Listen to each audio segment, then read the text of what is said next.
Can you sense the difference between this and this? I'm Spider-Man.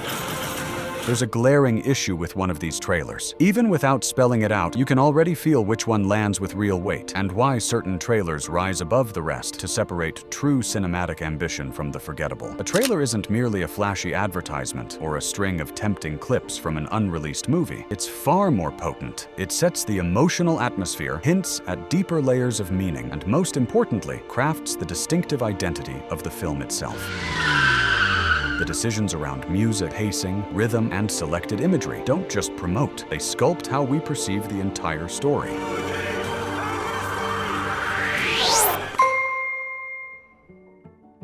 Can you spot the predators hidden in plain sight? Every editing choice, every sonic layer, and every visual cue in the Dune Part 3 teaser does exactly that. It weaves a narrative through symbols and sound, building far more than hype. It lays the emotional and thematic groundwork for what's to come. To appreciate the foundation this trailer constructs, we first need to remember how Dune Part 2 concluded. When you see sand here, imagine water. That film closes on a deeply tragic note.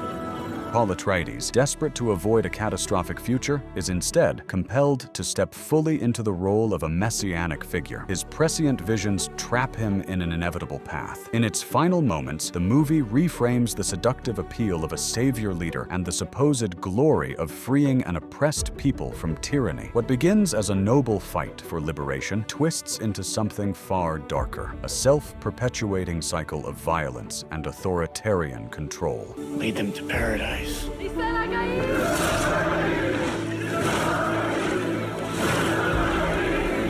Those haunting words linger like a melancholic echo across the stars, underscoring the painful rift between Paul and Chani, two characters now embodying profoundly opposing ideas of freedom and destiny.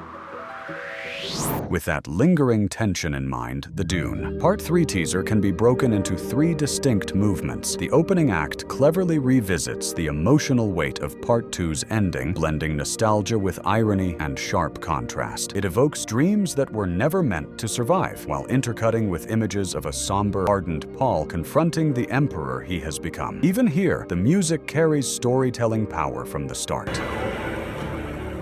A solemn, almost hypnotic melody delivered in Paul's own voice as a haunting chant So you would have the wisdom. sets a reflective tone. As the trailer transitions into its second act, the sonic landscape shifts dramatically,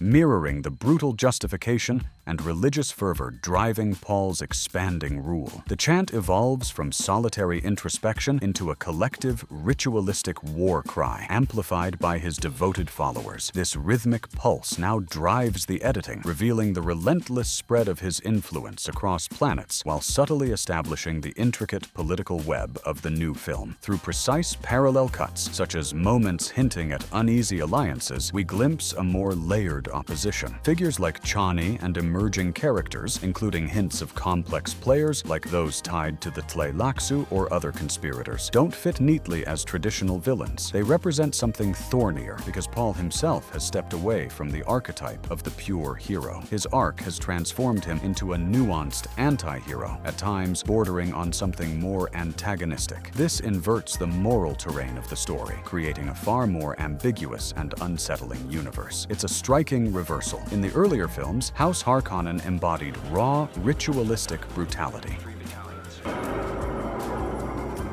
The desert takes the weak.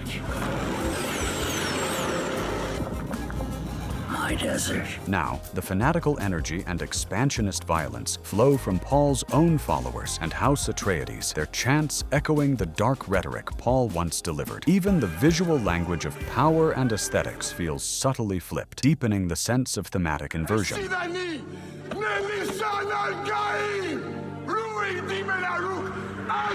The final act erupts into pure cinematic intensity, a sensory crescendo that pulls everything together. It ignites right after a pivotal, heart-wrenching exchange that crystallizes the divide between Paul and his father's legacy. How did Father do it?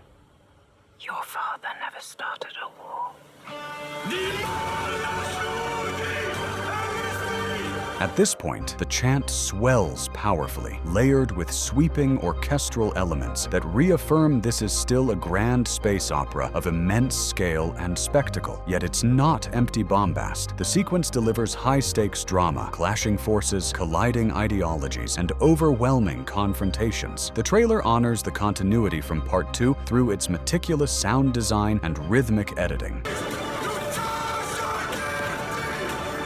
It doesn't just tease plot points, it embeds core themes, establishes a distinctive tone through craft, and delivers a self-contained emotional journey. That's the quiet genius of an exceptional trailer. It imprints itself on you, lingering like a vivid memory or a mark that won't fade.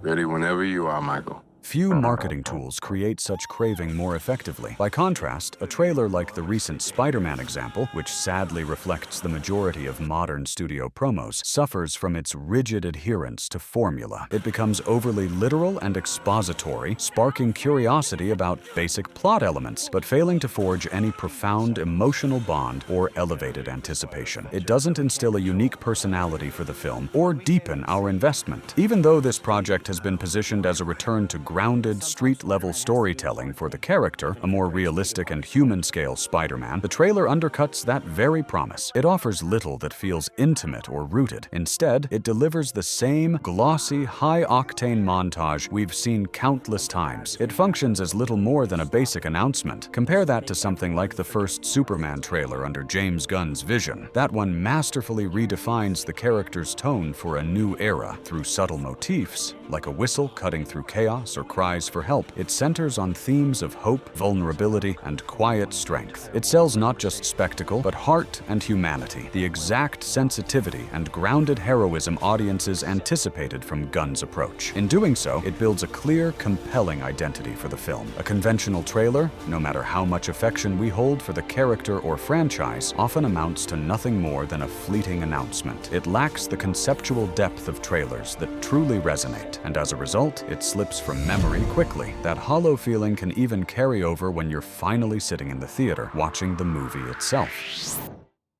A great trailer doesn't just sell tickets, it shapes expectations, stirs the soul, and makes the wait feel electric. And in that regard, the Dune Part 3 teaser stands as a masterclass, while too many others simply check the usual boxes and fade away.